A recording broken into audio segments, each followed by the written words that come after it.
दोस्तों, स्वागत है आपका हमारे चैनल बुनियादी शिक्षा केंद्र में, जहां हम बड़ी नहीं बुनियादी बातें करते हैं। दोस्तों, हम जान रहे हैं हमारे राष्ट्रीय प्रतीकों के बारे में और आज हम जानेंगे हमारे राष्ट्रीय प्रतीक राष्ट्रीय वृक्ष बरगद के बारे में।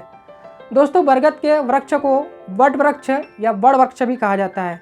इसे अंग्रेजी में बेनियन ट्री कहते हैं, तो इसका वैज्ञानिक नाम फाइकस बेंगालिसिस है। दोस्तों, साल 1950 वो साल था जब इस वृक्ष को राष्ट्रीय वृक्ष का दर्जा दिया गया।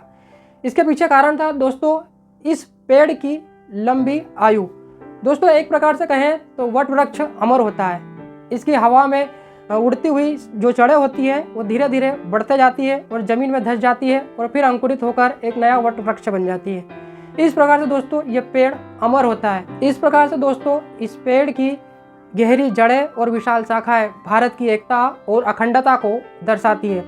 दोस्तों, हमारा देश काफ़ी बड़ा है, इसमें कई राज्य हैं। अलग अलग राज्यों में अलग अलग भाषाएं बोलियां बोली जाती है। हमारे यहाँ कई धर्म, जाति, ऊंच नीच, कई प्रकार के भेदभाव मतभेद है लोगों के बीच में, लेकिन इसके बीच भी हमारा देश का एक अपना अस्तित्व है। विविधताओं के बीच एकता हमारी पहचान है। इसके अलावा दोस्तों वट वृक्ष का सामाजिक, धार्मिक और सांस्कृतिक भी महत्व है।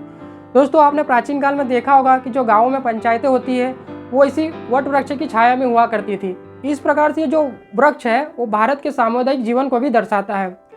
दूसरी ओर दोस्तों हिंदू धर्म में इस वृक्ष को काफ़ी पवित्र माना जाता है। कहा जाता है कि इस वृक्ष में त्रिदेव का निवास है, यानी कि इसकी जड़ों में भगवान ब्रह्मा, इसकी छाल में भगवान विष्णु और इसकी विशाल शाखाओं में और जटाओं में भगवान शिव का निवास बताया गया है।